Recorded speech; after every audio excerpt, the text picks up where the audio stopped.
At this place in history, we're in Burlington, just off of Battery Street with Steve Perkins, the executive director of the Vermont Historical Society. We're going to talk a bit about railroad history in the Queen City. And I want to start out by apologizing to all the railroad buffs who are going to be watching this. We're going to need to simplify this to fit it into our time period. Burlington had passenger rail going back to the late 1840s. So there was a little bit of a race.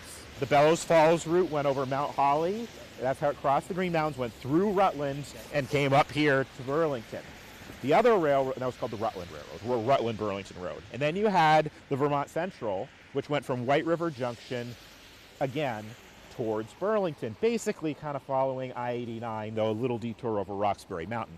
Burlington to the New Hampshire railroads wasn't the big prize.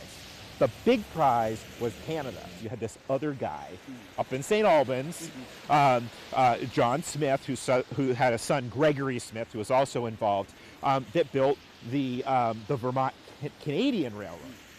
And so he had a commission to connect Burlington up through Rouse's Point, ultimately Canada. He kind of created a side deal with the Vermont Central Railroad and said, how about we meet in Essex?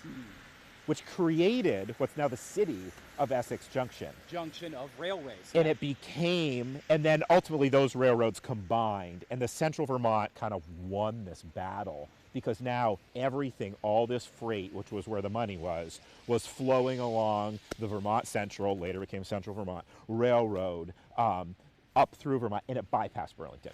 Central Vermont actually leased Rutland rail lines for a while. They did create a joint station down here on the waterfront.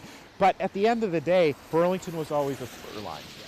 The only real kind of heyday of Burlington Railroad was right around the turn of the century when the Rutland Railroad again became an independent road and was mostly owned by the New York Central, the Vanderbilts.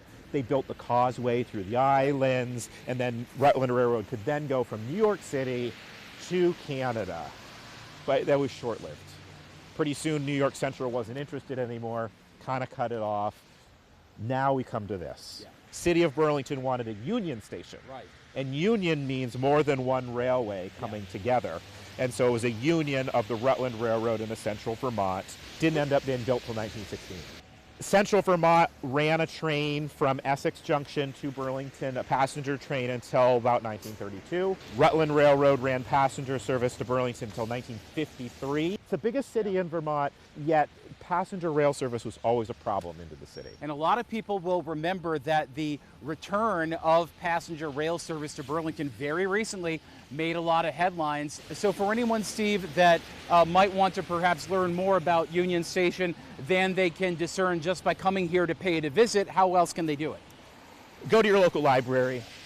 Come visit us at the Vermont Historical Society. There is a lot of ink spilled on railroad history. Outliving both of the rail companies it was built to serve at this place in history.